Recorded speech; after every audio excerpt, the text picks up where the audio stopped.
Hey folks, good evening, and let me just check if everything is all right before we dive into the live session itself. Hey folks. Yeah, the audio seems to be good. No issues whatsoever as of now. So let's continue. So we'll wait for a couple of minutes for everyone to join in. Let's wait for a couple of more minutes. Hey, good evening, Tushar, and good evening, everyone. And yeah, we have the second aptitude practice test today. We'll dive into it and solve the 15 problems that we have.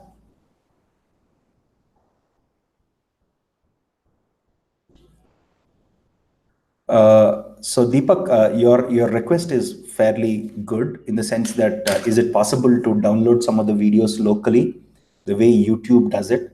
We will try and do that. It's something that we have been thinking of.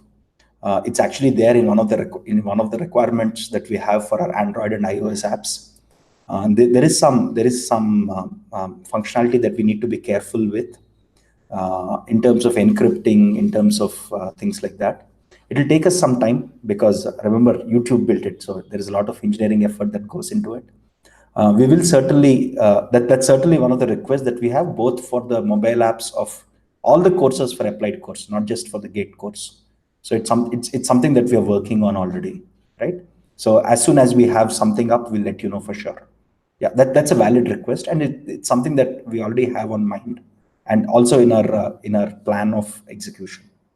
Okay, sounds good. Okay, so let's wait for a couple of minutes before we dive in itself. Okay, I'm just looking if there is any questions on the chat that I could answer. Yeah, Deepak, I completely understand that 4G could be unstable. It'll take us time because there are so many other things that we have pending. So I do not want to promise you and not be able to live up to the promise.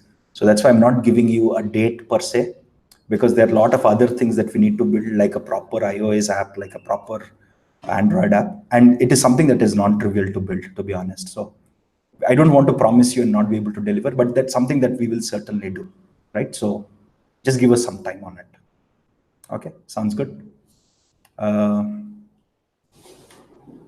Okay, any other questions here in the chat window? Nothing that I can see. So let's dive into the questions themselves, since we are a couple of minutes into the discussion itself. So we'll dive into the questions and solve the questions. And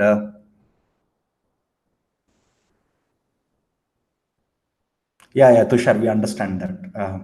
Don't worry about it. We'll use enough encryption and things like that. So yeah. I'm sure it is possible.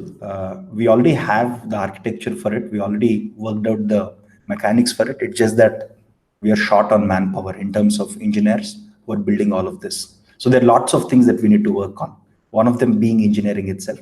So it'll take us some time. Okay. So yeah, that's not a problem. So I'll change the screen now to okay. I'll change it and. Okay, sounds good. So let's get into the questions themselves. Okay, here I have, okay, I was just looking through all the questions earlier. These questions are actually fairly doable, to be honest. These are not very hard or very easy. They're roughly at the gate level, maybe some questions slightly above the gate level, right? So let's tackle this problem. As some of you know, this order may be different for you, this order may be different for me, right? So the question here is, in a class, if 50% of boys were girls, then there would be 50% more girls than boys. What percentage of the overall class is girls? Okay, again, this also looks like an English question to me, because you have to be very careful when you read this question, right? So imagine at the end, right? So there are two parts here. If 50% of boys were girls, then there would be 50% more girls than boys. Suppose, let's assume that I have converted the 50% of boys to girls. Let's assume hypothetically. Okay. So if I've done that at the end, right, after the conversion, let's assume I have X boys, right? Let's assume I have X boys. Then I would have 1.5X girls, right? Because what does it say? If 50% of the boys were girls, then there would be 50% more girls than boys, right? So if let's assume I've converted 50% of the boys to girls, right? Then I would have X boys and 1.5X girls. So what is the total number of students in the class now? The total number of students is 2.5x, right? After the conversion of 50% of boys to girls, right? But the total number of students wouldn't change, right? The question here is what percentage of the overall class is actually girls, right? So this 2.5 wouldn't change. And remember that, so if this was after the conversion, what would be at the beginning? What would be at the beginning before the conversion? Before the conversion, because we converted 50% of boys to girls, right? Because we converted this way. If X is the number of boys that we converted to girl, if 50% of the boys were girls, this would be it, right? So which means in the beginning, what was the total number of boys that would have been there?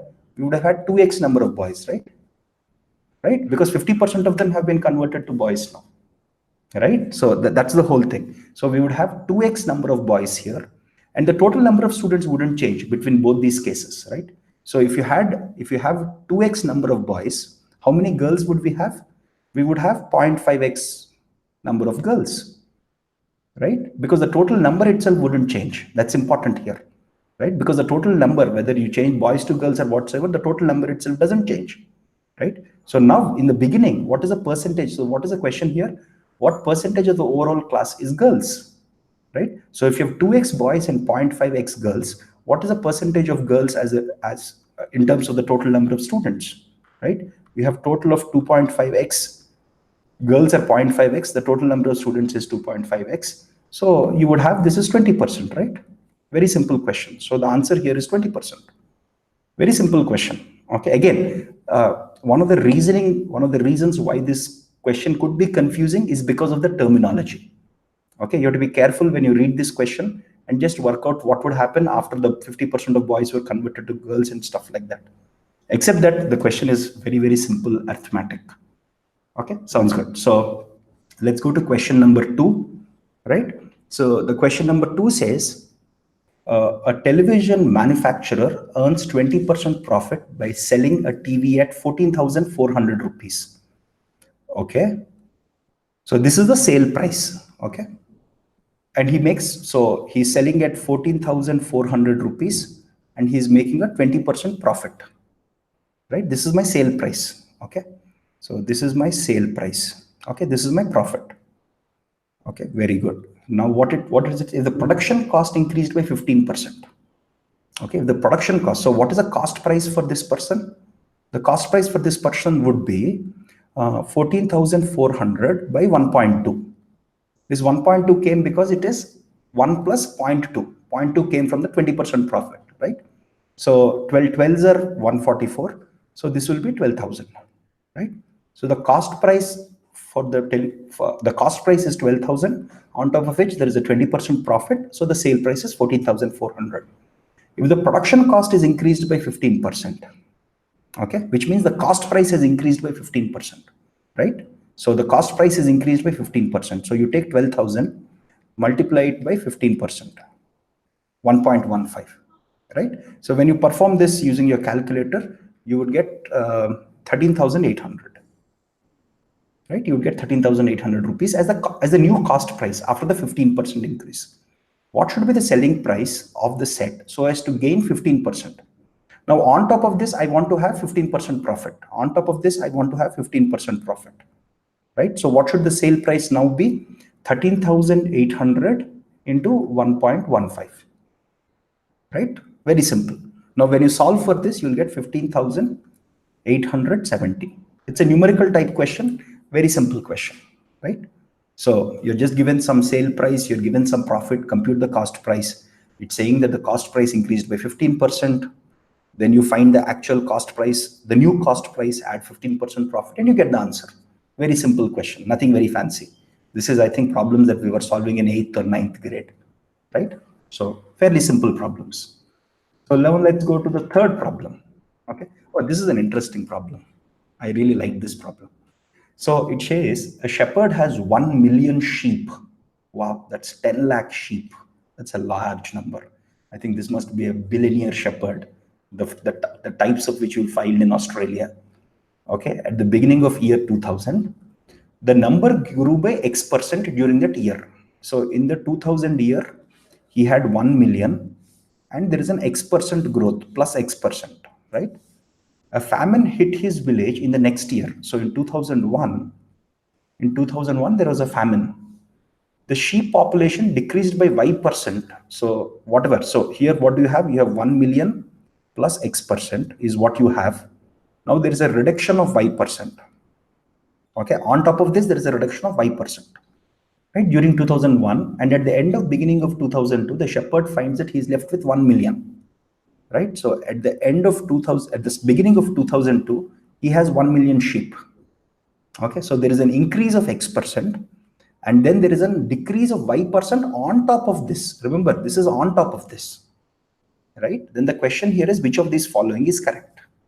Right. Again, you can very easily commonsensically answer that A is the right answer here. But let me give you a simple example. Imagine that this was 10%. Just to work it out, right? Imagine that this was 10%. So if I have 1 million sheep in 2000, by the beginning of 2001, I would have 1.1 million sheep, right? And by the beginning of 2002, if I have 1 million sheep, how many sheep did I lose? I lost 1.1 million sheep. So what is Y% now? If I lost 0.1 million sheep out of 1.1 million, this is your Y percentage, right? That I've lost. And what is this? This is less than 10%, right? Right? Because what is 10%? If you think about it, 0.11 by 1.1 is 10%. This number in the numerator is less than 0.11. So this number is less than 10%, right? It will be 0.9 something, right? So this number, because 0.11 by 1.1 is 10, because the numerator 0.1 is less than 0.11, right? This value is going to be less than 10%. So if you took X as 10%, Y is less than 10%, which means X is greater than Y, right? You can take a very simple example like this and make it work. Okay, this is very simple, because remember, this Y% is not on the X on 1 million. This Y% is on 1 million plus X%. Okay, that's the mistake that many people could make and say that X equals to Y. Okay, very simple question again, nothing very fancy. These are extremely simple questions, to be honest. Or at least some of these questions are actually at gate level. As I told you earlier, gate aptitude is actually very, very scoring, very, very easy also. Okay, so now let's go to the next question, right? Next question says, I have 600 students who took a test on English and maths. Okay, so 600 students took the test for both English and maths. 35% students failed in English. Okay, 45% failed in maths. 40% of those who passed in maths also passed in English. Then how many students failed in both? This is a very nice question, actually. Okay, let's work it out. So 35% failed in English, right? So in English, how many passed? 65% passed, right? How many failed? 35% failed, right? What about maths? 45% failed, right? Which means 55% passed. And it says 40% of those who passed in maths also passed in English. Okay, so which means how many people passed both English and mathematics? Okay, look at this. How many people passed both English and mathematics? It's 40% of those who passed in this. So 40% of 55. Okay, 40% of 55 is what? 44, 20, 22. Right? Right? 40% of 55 is 22. Right? So 22% of students passed in both English and maths. Right? And you have a total. And now the question here is, how many students failed in everything? That's the question. Right? So I can say people. So let's look at it this way, right? People who passed in English plus people who passed in maths, right? Minus people who passed both in English and maths. Okay, look at this, because in this set, so if you think of them as sets, right? This is a set of people who passed in English. This is a set of people who passed in mathematics. And there are a set of people who passed in both. Right? Now, if I remove this, what happens? I'll get the total number of people who passed English or mathematics. Right? Plus people who failed in both or who passed in neither of these exams. Okay? Who passed in neither of these exams. This should be equal to 100%, right? Right? See, there are only 4 possibilities. He passed in English. See, what does this thing do? This thing says that the person either passed in English or passed in mathematics. Okay, and people who passed neither of the exams, this total sum should be equal to 100%. And we are given here, look at this, we are already given that English is 65%, right? Mathematics is 55%. English and mathematics is 22%. Now what is this? Simple equation, right? Very simple equation, right? If you look at this, so this will be equal to, so if you look at it, so 65 plus, this is 33, right? So this is 33. This minus this is 33. 65 plus 33 is 98. So passed in neither or failed in both or passed in neither of these is 2%, right? So the question is, how many students failed in both? Since you have a total of 600 students, 2% of them failed in both subjects. What is 2% of 600? 12, right? Again, you've got to be slightly careful here, but it's actually a straightforward problem. If you write carefully how many passed, how many failed, and if you just apply this simple logic, it's a straightforward problem. Okay, so now let's go to the fifth question. Now let's go to the fifth question. Okay, sounds good. So two persons, A and B start a business with respective investments of 24,000 and 28,000. Very good. After 4 months, person C joins them with a certain investment after 4 months. Okay. The total profit at the end of the year is 19,950 rupees. C's share of the profit is 7,600. How much did C invest in the business? Here, the interesting part here is that C joins the business 4 months after the business started, right? Which means he will only get for the 8 months that he was part of the business, while A and B have been in the business for the total 12 months, right? So you can think about the share, the profit share between A, B, C now, right, will be split as follows, right? Because A has invested 24,000 rupees for the whole of 12 months, right? He has been there for the whole of 12 months, right? His share of profit, the ratio of profits, while B has been there with 28,000 rupees for the whole of 12 months, while C has been there with some money. We don't know what that money is. Okay, let's just call that money as some X into, he has been there only for 8 months. Okay, we have to determine X anyway. That's the question. Okay, this is the ratio in which ABC would distribute the profit. What is the total profit? Total profit is 19,950. Okay, we already know C share. So we know 8x by, okay, 8x by 8x plus the sum of these two, right? 8x plus the sum of these two. Yes. Okay, what would that be? Or in other words, why don't I just divide everything by 8? Okay, I think that will make math simpler, right? Okay, let's actually simplify this ratio itself. Okay, if I remove 8 here, 4 will become 3. So 2 is still left. 2 into 14, right? 8 into 3, right? So this ratio, if I simplify this ratio, this will become 36,000 proportional to 42,000 proportional to X, right? So I already know what is X by X plus, what is the sum of both of them? 78,000 is equal to 7,600. Okay, so X by X into this, okay, multiplied by this money, 19,950, right, is equal to 7,600, right? I know this, right? Obviously, because this is the share. If my profit is going to be distributed between A, B, C in this ratio, what I'm given here is X by, see, what is X share with respect to what is the proportion? X by X plus the sum of these two, right? This multiplied by 19,950 gives you 7,600, which is the profit that this guy got. Now we have to just determine X, right? So if you simplify this whole equation, again, very simple, just multiply this side, that side, very simple algebra. If you simplify the whole thing, you'll get the answer to be 48,000 rupees, right? That's what it will end up being. Fairly straightforward and simple, to be honest. Okay, there is some algebra that you have to simplify here. Again, you can also simplify this fairly quickly. Okay, if you're using a scientific calculator, this is very simple to simplify. Okay, it's a very simple ratio proportions problem. The key place where many people might make a mistake here is not recognizing the fact that C joined after 4 months, and hence his ratio will be only computed for 8 months, while rest of the people's money has been there in the business for 12 months. So they would get a higher portion, and this guy will get a slightly lower portion. That is something that we have to take care. That's the only catch, except that it's a straightforward problem. Okay. So now let's go to question 6. Okay, let me change the colors a little. Okay, okay. So there are 500 rooms, right, in a multi-floored hotel.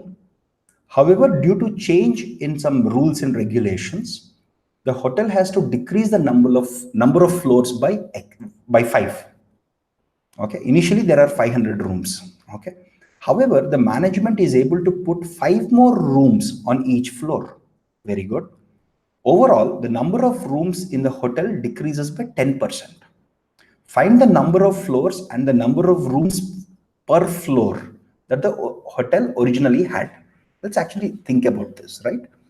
So, okay, let's say initially I had X floors. Let's assume I had X floors, right? Initially, let's assume I had X floors and Y rooms per floor. Okay, let's assume this is what I had initially. Okay, so what is given to us? Because initially I had 500 rooms. One fact that is given to us is X into Y is 500. This is given to us. Let's call this equation 1. Then it says the number of floors has decreased by 5, right? So X has been reduced by 5, right? But the number of rooms per floor has increased by 5. So Y plus 5, right? And it's saying that this is equal to, so the total reduced by 10%. Initially, if I had 500 rooms, if I reduce that by 10%, right, what would that value be? 500 minus 10% of 500, which is 50. So 500 minus 50 is 450. Okay, this is the second equation I'm giving.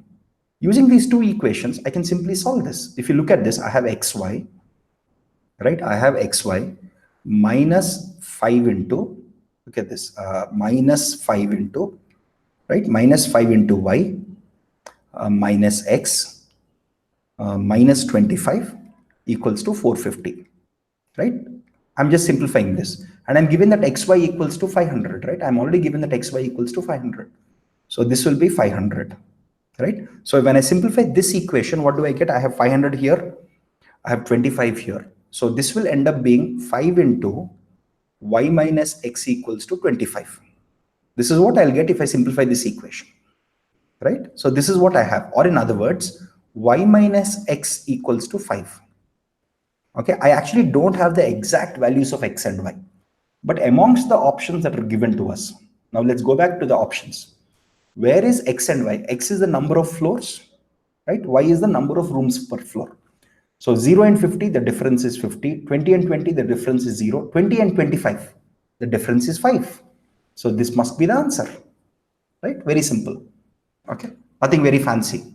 I've just got two equations in two unknowns. I couldn't solve the exact one, but I found what x and y should be. Very simple problem. Okay, so let's go to question 7 now.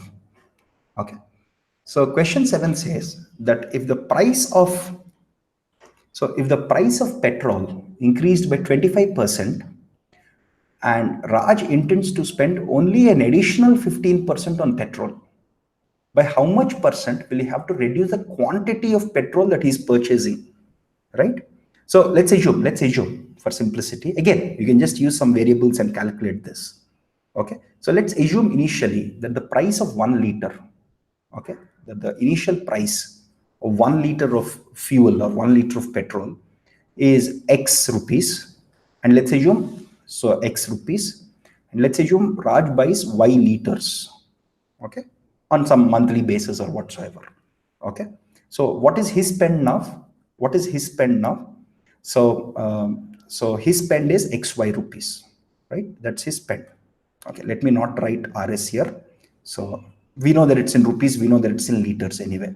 So his initial spend was XY, right? That's what his initial spend was. Now the price of fuel increased by 25%, right? So the price of fuel now has become 1.25x, right? The price of fuel has become 1.5x, right? And he's only willing to spend additional 15% now, right? So let's assume now, okay, now let's assume a liter of fuel costs, we are given that it costs 25% more. Let's assume he purchases some q liters of petrol. Let's assume he purchases q liters of petrol. So what is given to us is, if he's purchasing q liters of petrol now, his total spend, he doesn't want it to be more than 15%, right? Or he wants it to be exactly 15% more. So what is given to us is his spend has increased by 15%. His initial spend was XY. With an increase of 15%, his spend is 1.15 XY, right? 15% increase, right? That's what it is, right? Now, if you think about it, I can cancel this X and this X. What is Q now? If you look at this, Q can be written as, right, 1.15 by 1.25. 1.15 by 1.25 is 0.92. Okay, so I can write Q in terms of Y. Okay, and see, initially Raj was consuming Y liters of fuel. Now he's only consuming 0.92 Y liters of fuel. So what is a reduction? What is a percentage reduction now? Initially he was purchasing Y liters. Now he is purchasing 0.92 Y, which means his reduction is 8%, right? Very simple. Okay, again, the tricky thing with this problem, actually, the first time I looked at this problem, I said, is this even solvable? But then the hack or the trick here is to use variables. Okay, look at this. What do I want to find? I want, see, when I wrote Q here, I didn't want the exact value of Q. I wanted Q in terms of Y. Right? That's what I want, right? Because if I can get Q in terms of Y, I can compute the percentage increase, because that's what I'm being asked. Right? So that's why I was not at all reluctant to equate these two. Okay, that's why I went down this path. So in some of these problems, it's very, very helpful to use variables as and when you need them, and try to represent one variable in terms of other variables. Okay, it's actually a straightforward trick here. Nothing very fancy. Okay, so let's go to question number 8. Sorry. So let's look at this question. So this question says, Raj and company generated a revenue of 1,250 rupees in 2006. This is the generated revenue. This was 12.5% of the gross revenue, the total money that they earned, right? Some of it must have gone for expenses, some of it must have gone for taxes, all of that stuff, right? In 2007, the gross revenue increased by 2,500 rupees, right? What is the percentage increase in the gross revenue in 2007? Straightforward problem, right? So my generated revenue is 1250. My generated revenue. So let's look at 2006 first. Okay. This is my generated revenue, right? And this is 12.5% of my total money. Okay. So this is equal to 12.5% of my total money, which is X. So what will X be equal to? Obviously, X will be equal to 10,000 rupees. Right? Obviously, this is straightforward, simple math, right? So now it says in 2007, right? In 2007, so the gross revenue. So this is my gross revenue now. Okay. In 2006, in 2007, the gross revenue grew by 2,500 rupees, which means the gross revenue in 2007 is 12,500 rupees. The question is, what is the percentage increase in gross revenue? What is this percentage increase? Okay, straightforward. The difference here is 2,500 rupees. And we are computing the increase based on this previous value by 10K, right? What is this? This is nothing but 25%, right? So answer here is 25%, straightforward problem.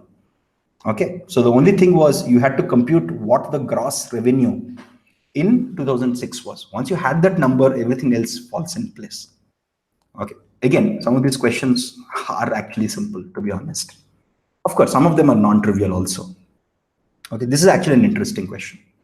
Okay, so a vessel is filled with liquid, 3 parts of which are water, 5 parts are syrup. Okay, so 5 parts of it are syrup, 3 parts of it are water. Okay. how much of the mixture must be drawn off and replaced with water so that the mixture may be half water and half syrup? Very good question. Actually, these are the types of questions. This is very interesting. Anyway, let's solve it. These were actually, to give you some historical context, these were the types of mathematical puzzles that medieval mathematicians solved. And puzzles like this became the cornerstone of modern arithmetic. Okay, so most of modern arithmetic and algebra, sorry, not arithmetic, algebra, I'm sorry. So most of modern algebra, okay, was born, was actually created to solve simple problems like this, or mathematical puzzles like this in the medieval world. And a very interesting thing is, wherever you encounter this L in mathematics, most of that are Arabic inversion or Arabic inventions or discoveries. Algebra was actually an Arabic invention. Of course, it was invented or it was created parallelly by multiple cultures. Similarly, algorithms, right? So wherever you encounter L in modern English words, most of them came actually from the phenomenal Arabic scholars, right? During the Islamic Golden Age in Baghdad. So there was a brilliant library and a great research happening both in sciences, mathematics, astronomy, you name it. So algorithms, algebra, all of them come from them. And most of these concepts or most of these algebra was invented to solve interesting water puzzles like this. Anyway, so let's solve this actually. Okay, so we have 8 parts of water and 5 parts of syrup. Let's assume for simplicity that we have 8 liters of the total syrup. Let's assume just for simplicity.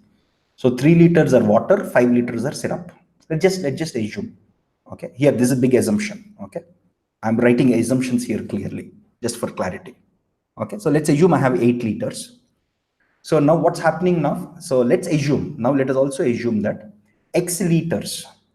So let's also assume that X liters of the liquid, of the mixed liquid, X liters from these 8 liters, right, was replaced with water. Let's assume that X liters was replaced with some water. Okay, as suggested. Okay, so how much mixture must be drawn off and replaced with water? Let's assume that is X. Okay, we'll make the whole thing work out, don't worry. Okay, so now in the new mixture, after I have replaced X liters of this mixture with water, in the new mixture, right, right, what quantity of it is water and what quantity of it is syrup? Let's work it out. Right, initially you had 3 liters of, so initially you had 3 parts of liquid. Okay, 3 parts are water, 5 parts syrup. Initially water was 3 parts or 3 liters because we assumed that we have 8-liter can. Okay, 3 liters was initially water. Of this I removed X liters. When I removed X liters, right, 3x by 8, right, 3x by 8 would have been water which I've removed because I removed X liters. In these X liters, right, 3x by 8 was water and 5x by 8 was syrup, right? Because your water and syrup were in 3:5 ratio, right? I removed this water and I added X water. So in the final syrup, this is the amount of water that is there. What about syrup? Initially syrup was 5 liters of syrup was there. I removed 5x by 8. So in the final, after replacement in the new mixture, this is the amount of syrup that I have. This is the amount of water I have. Now, what does it say? How much of the mixture must be drawn off? So we want to find X, right? And replaced with water such that the mixture may be half water and half syrup. So in the new mixture, the quantity of water and quantity of syrup are the same, which means these two are equal. Okay, so this is equal to this.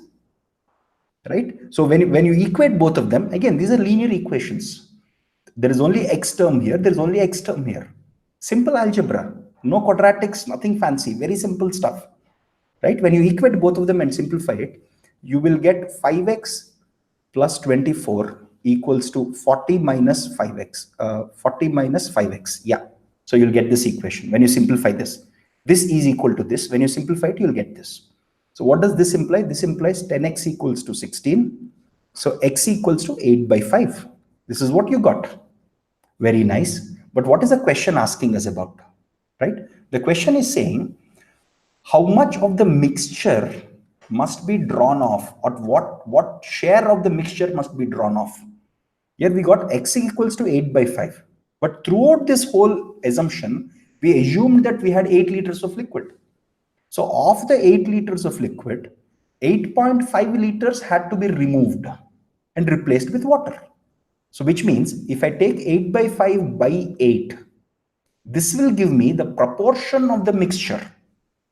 Remember, this is the proportion of the mixture that I had to actually replace with water. And what is this? This is nothing but 1 by 5. Right? So the answer here is 1 by 5. Very simple. Okay. Again, here I made this assumption. Here, instead of making this assumption, you could have taken some other variable called y instead of 8. 8 only made our math simple. Right? If I did not take 8, if I took some y here, I would have had a denominator y here, I would have had y here. The math would have become slightly complicated, but still it would have worked out because I would have gotten x in terms of y. Right? And I was trying to find x by y. Right? See, what do I want to find eventually? If I took this as y, I can still make the whole math work because what I want is x by y. Right? And I can find x by y. The math will be slightly more intricate. You'll have to do more algebra here. I didn't want to say jugad because you actually have to do algebra, and algebra is not jugad. Okay. So, okay, sounds good. So let's go to the question number 10. Okay, so here what do we have? So it says Ram borrows 4,000 rupees on simple interest from Sham for a period of 4 years. Very good. He borrows a portion of amount at 2% interest. Okay, some portion of this 4,000 rupees was at 2% interest and the remaining at 5% interest. Wow. Okay. If the and is this simple interest? Yeah, it says simple interest. Yeah, making the math simpler. If the interest Sham earns is 480 rupees, how much money did Ram borrow at 2% interest rate? Very good question. So 4,000 rupees over 4 years, right? And the money earned is 480 rupees in simple interest. So what is the money per year? Money per year is 120 rupees in simple interest. Again, we don't have any compounding here. Compounding would have made this problem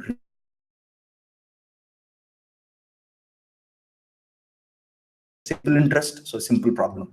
Okay, so 120 rupees per year, right? So this 120 rupees per year is what this person Ram is paying Sham, right? Now, if you think about it, this is with respect to 4,000 rupees, right?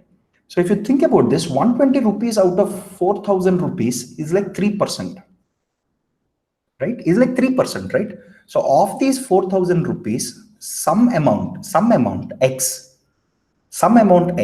was at 2% interest rate.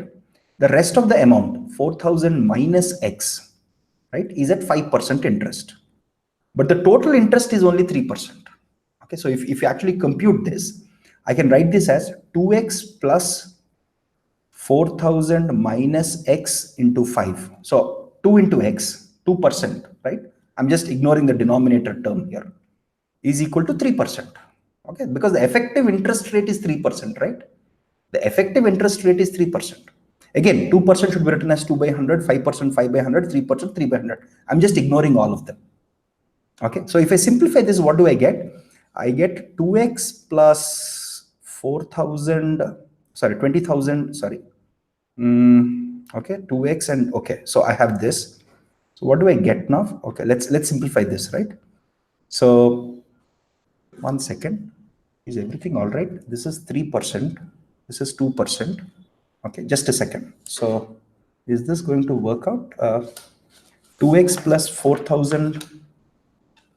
Actually, instead of this, right? So I shouldn't use the 1,000 here. What if I say, let's simplify this further, right? Instead of writing 4,000, why we don't care about this exactly, right? If I say 1 minus x, okay, let's just say some x% of the money, some x portion of the money was at 2%. 1 minus x portion is at 5%. This way math can be simplified.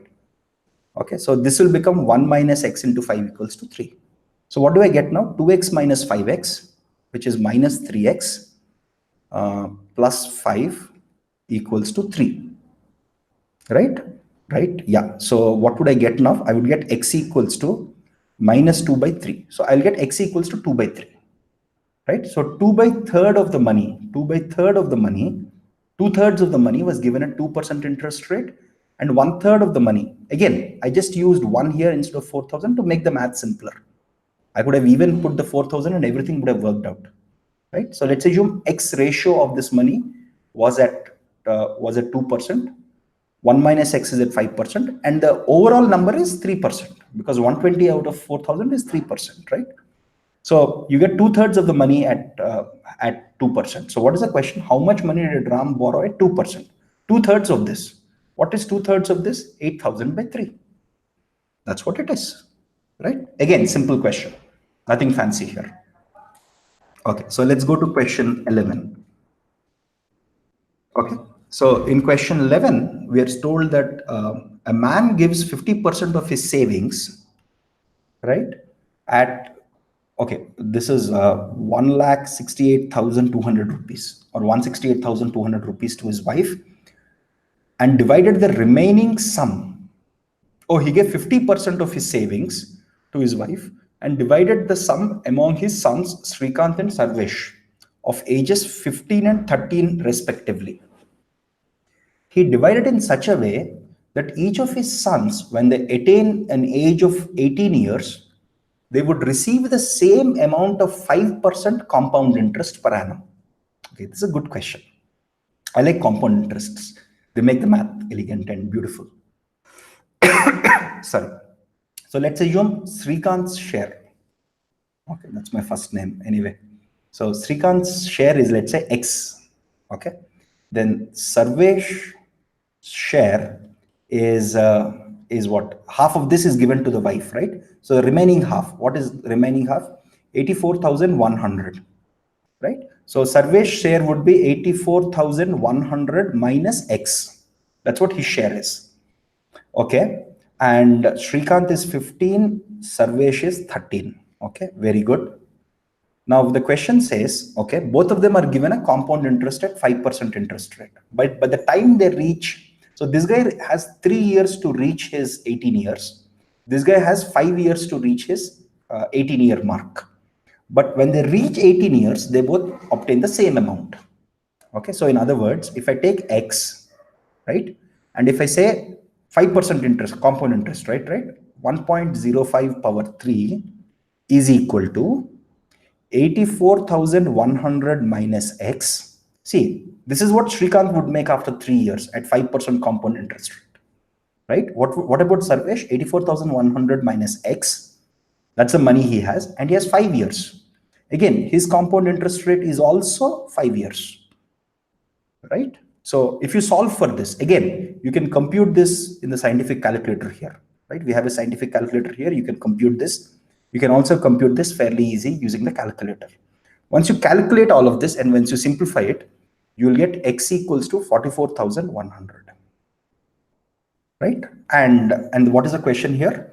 The share of Sarvesh will be 40,000, right? Sarvesh will, because Srikant is 44,100, Sarvesh will be 40,000. So that's the right answer here. Again, this is all about getting this equation right. Okay, getting this compound interest equation. Okay, this whole, what is the amount after 3 years equation, and this equation are same, and realizing that Srikant has only 3 years while Sarvesh has 5 years. Okay, once you get this into this form, then everything else falls in place. Then it's a straightforward problem. Okay, so now let's go to question 12. Okay, so where are we? Okay, so let's go to question 12. Okay, so let's tackle this question. So Prakash is a dishonest milkman who mixes water in the milk. Okay, he keeps 2 cans of the mixture with him, one for his premium customers, which contains 85% milk and 15% water, and the other for his regular customers, which contains 70% milk. Okay, very good. It is known that the ratio of number of premium customers and regular customers is 17:12. Okay. If he sells the milk at 10% above the cost price to premium customers and 5% above the cost price to regular customers, right? His overall profit percentage would be, assuming each customer buys equal quantity of milk and water to be free of cost. Very good question. Okay, let's work it out. Again, this is not very hard. If you write the variables, if you work out step by step, this is actually doable. Okay, so let the cost of 1 liter of milk be X rupees, right? This is the cost the milkman is getting it at. Okay, so for his premium customers, let's look at the premium customers now. Okay, for the premium customers, only 85% of it is actually milk. So for every liter they are buying, okay, for every liter or the cost price of milk, if you think about for each premium customer, the cost price, right? The cost price, because only 85% of it is milk and 15% of it is water, and water is free of cost, right? So the 85% of milk, because it's only 85% milk, the cost price for the milkman is 0.85x, right? For regular customers, right? For regular non-premium customers, the cost price would be 0.7x, right? Because he's not using the whole x itself, right? The cost price will come to the selling price. We'll come to the selling price because we need to compute profits, everything, right? So, and we know, okay, these two are facts now. Okay, now we know that the selling price, okay, so this person, okay, for premium customers, what is the selling price for the premium customers? He sells it at a cost of 10% above the cost price. His cost price is X, right? What will his selling price be? 1.1x. Okay, so his actual cost price is X, but his selling price is 1.1x. Okay, what is the selling price here? It will be 1.05x, 5%. But he's not actually selling on top of the X value. He's also diluting the milk itself by 15% here and by 30% here. So what is the profit that he's getting here? What is the profit that he is for every liter of milk? What is the profit that he's obtaining here? 1.1 minus 0.85, right? This is 0.25x is his profit on premium customers. What about the profit on regular customers? 1.05 minus 0.7. Again, here it is 0.8 and here it's 0.7 because of the dilution of the milk by water. That's the important part. Okay, that's why this whole dilution concept has been given. Otherwise, this is straightforward. There's no fun in this problem, right? So 1.05 minus 0.7 is 0.35. So the profit that he is making on these customers is 0.35x per liter, right? If the price of each liter is X, he's actually making a net 25% profit on premium customers, net 35% profit on regular customers. Very good. So what is the overall profit? Because we know the ratio of premium to regular customers. What is the overall profit now? Okay, so what is the overall, or in other words, okay, let's write the overall profit. Okay, because we know this ratio. What is the overall profit now? Overall profit is nothing but 0.25x, right? 0.25x into 17, because we're given the ratio, right? Plus 0.35 into 0.25x. Okay, 0.35 into 0.35x into 12. Right? So if you simplify this thing, what would we get? We would get 8.45x. Right? This is the overall profit. Okay, this is the overall profit. Now, what is the overall cost price?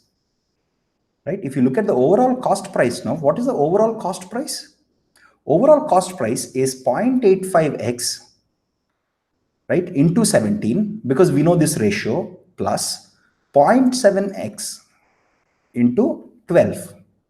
If you simplify this will end up being 22.85x, right? So we got the overall cost price and the overall profit in terms of x. Now, what is the question?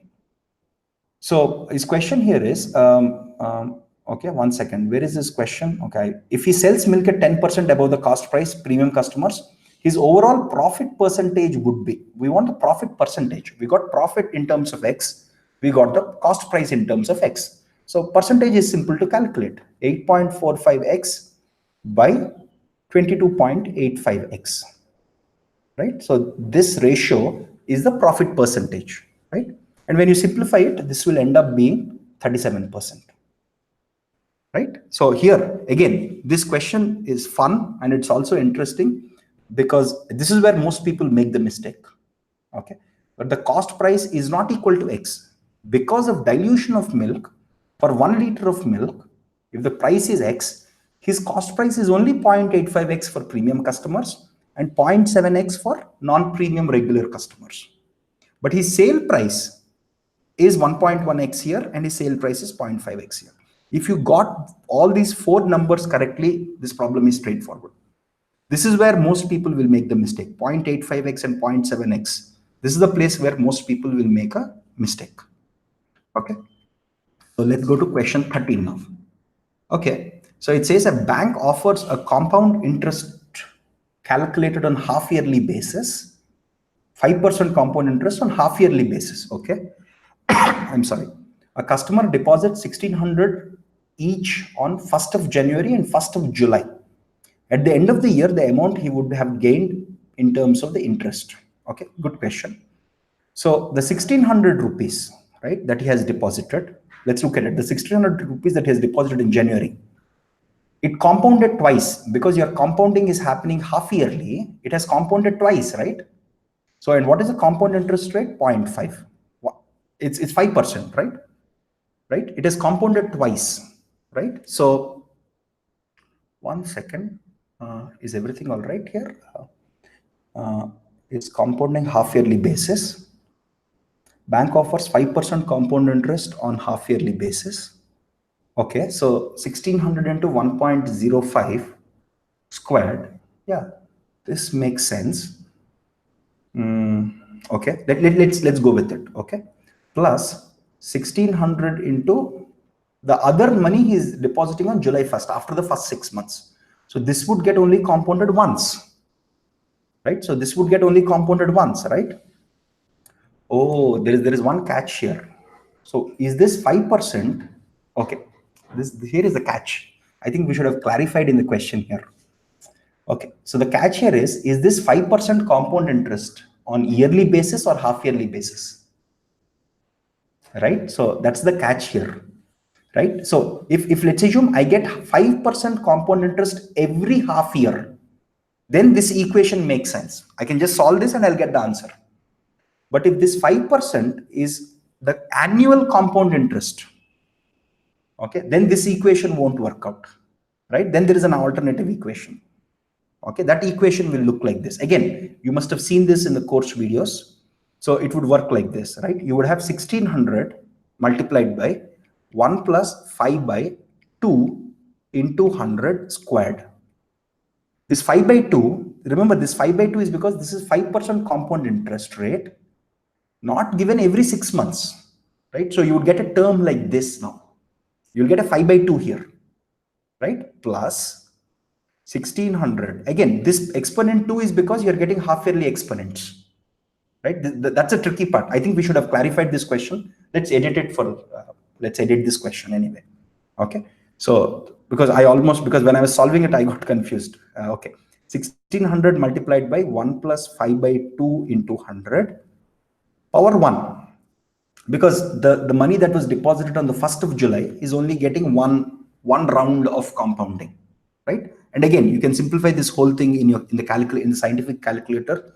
This would end up becoming 3,321 rupees, right? And the total money that I deposited is, because I deposited 1,600 on the 1st of January and I deposited 1,600 on July 1st also. So the total money that I deposited is 3,200 rupees. Right? So the total money that I make is 121 rupees, which is the answer here, right? Right. So we'll anyway edit this question for more clarity. Okay. So that it's actually not considered like this. It's actually considered like this. Sounds good. So let's go to question 14. So in question 14, we have traders A and B who buy two goods for rupees 1,000 and 2,000 respectively. Trader A marks his goods up by X%. Okay. So let's look at the selling price of trader A. What is the selling price of trader A? Because he's marking it up by X%. his selling price will be 1000 into 1 plus x, right? That's what his selling price would be, right? While trader B marks up his goods. Okay, so let's also look at it from the sale price of B. Okay, while trader B marks up his goods by 2x% and offers a discount of x%. If both of them, if both make the same non-zero profit, okay, then find x. Okay, so let's look at this. This is a sale price by A. What is a profit by A? What is a profit by A? Profit by A will be, so 1000 1 plus x minus 1000, right? This is his profit, right? So what about B? B is marking the price. See, for B, right, there is a mark price that he's marking the object at. He's marking it at 2x%. And his actual price is 2000 rupees. He bought it at 2000 rupees. He bought it at 2000 rupees. He's marking it at 2x%. So 1 plus 2x. This is his mark price. But his sale price, because he's offering an x% discount on top of this, his sale price will be 2000 into 1 plus 2x, because he's offering an x% discount on this total amount, on the mark price. So it will be 1 minus x, right? Because look at this, this 1 minus x is on top of this total mark price.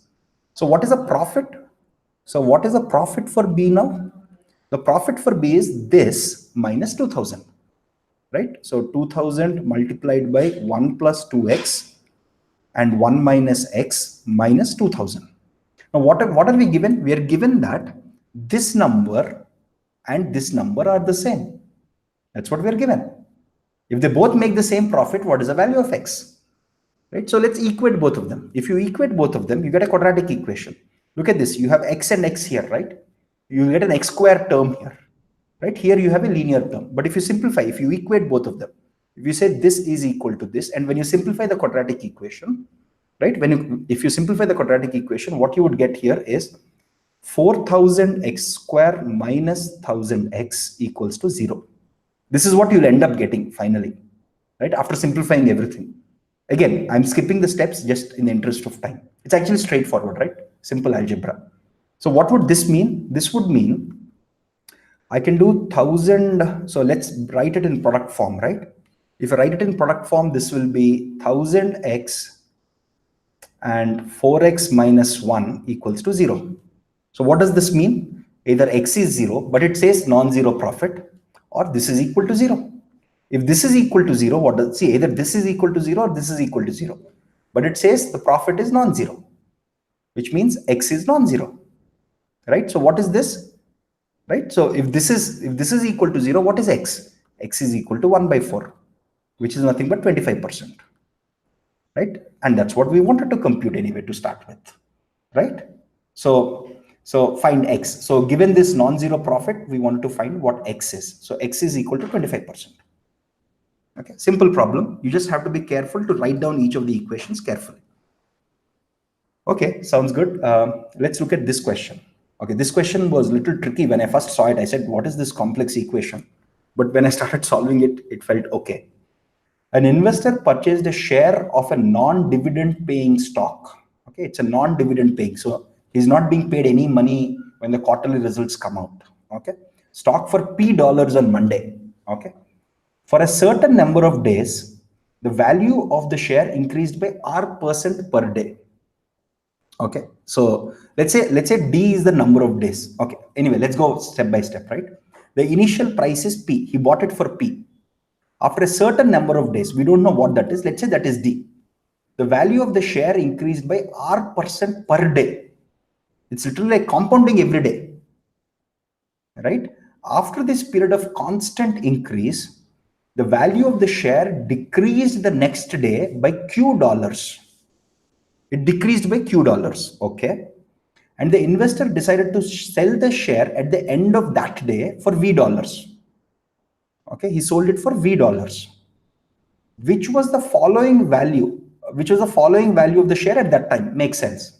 How many working days after the investor bought the share was the share sold? If some equation is given, let's work it out, right? Look at this. You have, see, we have to get it in this form. Because this equation is given to us, we have to get it in square root of v plus q by p terms. Okay, first let's write down the basic stuff. Let d be the number of days.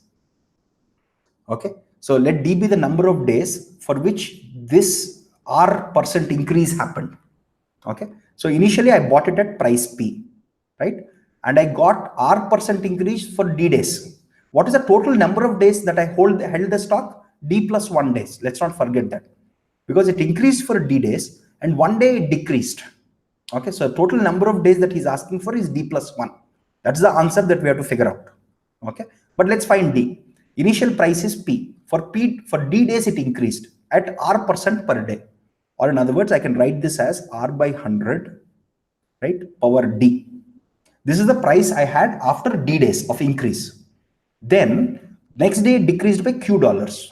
Next day it decreased by q dollars, right? And then I sold it for v dollars. So this is the equation that I got. I sold it for v dollars. I initially, look at this, I initially bought it for p dollars. For d days it continuously increased at a rate of r percent per day. The next day it reduced by q and I sold it at v, right? This is the equation that's given to me. Now it says r, it represents r in terms of this complex equation. Okay, now we'll have to try to somehow manage our way. Here, the tricky part here is we have to now manipulate this algebraically to somehow reach some form like this.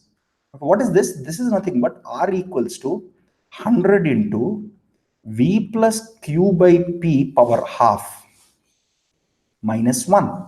This is what is given to you. Okay, again you have some exponents here. Let's try to do some manipulations, keeping in mind that we want to get v plus q by p power something. This is the form that we want to get it into.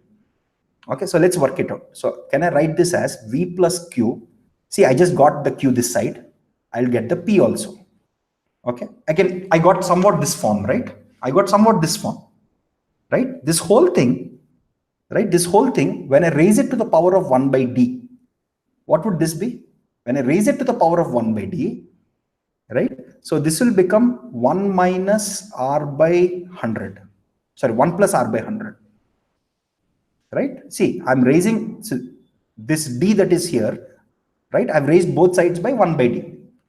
Right? So I can get this 1 also here. So this 1 is outside the 100. Sorry. I can get this 1 also here. So minus 1. Okay, let's remove this here. So now I almost got it in this form. So I can take this 100 also this side.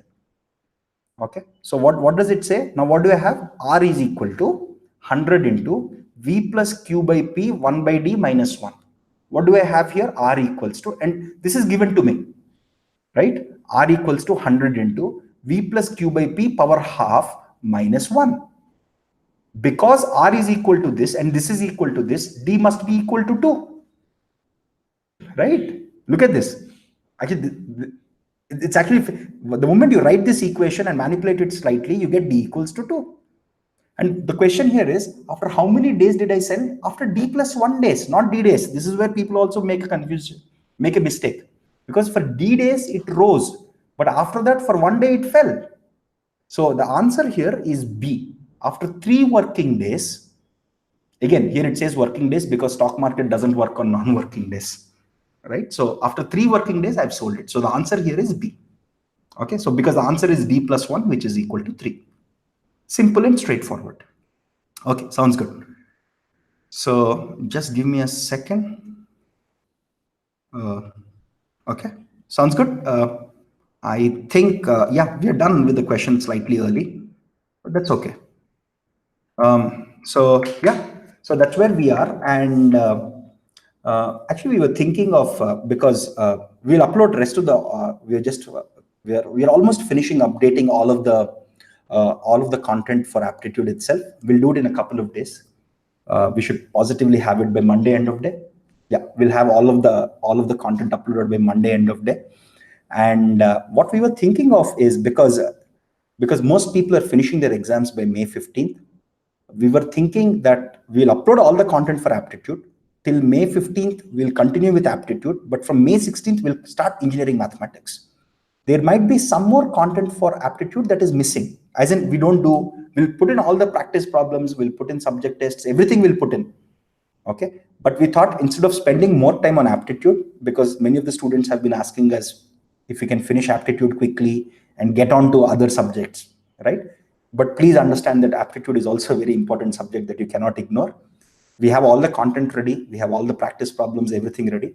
We'll upload everything, but whatever we can finish till 15th, we'll finish till 15th, right? And once that is over, we'll start with engineering mathematics, and we'll start to go slightly faster now since all the exams are over. And we'll come back and revisit aptitude. There'll be like 5-6 more days of aptitude. So there will be 5-6 more days of aptitude, and we'll go back to aptitude when we get some time or at the end of the whole course. In the meantime, whenever you want to take some break, you can anyway finish that during the breaks that you have. Aptitude is straightforward and simple, as you know. So it's better because most students are finishing their exams by 12th or 13th. So we thought it's better we jump into engineering maths and start finishing the content, because we want to finish the first round of all the content, at least for the first batch, by mid to late August, so that for the rest of the batches we finish on time. Okay, so we wanted to run a little faster. So aptitude is simple. We'll have all the content, everything is there, but from 15th, whatever we finish, we'll stop it there, and as per the schedule, and we'll continue with engineering mathematics. Okay, just let me know if there is any issue with this. Again, we just want to focus more on core subjects and get done with them. We'll come back to aptitude. We'll do aptitude again at the end of all the subjects. Okay, sounds good. Okay, then see you folks. Thanks a lot. Have a good weekend.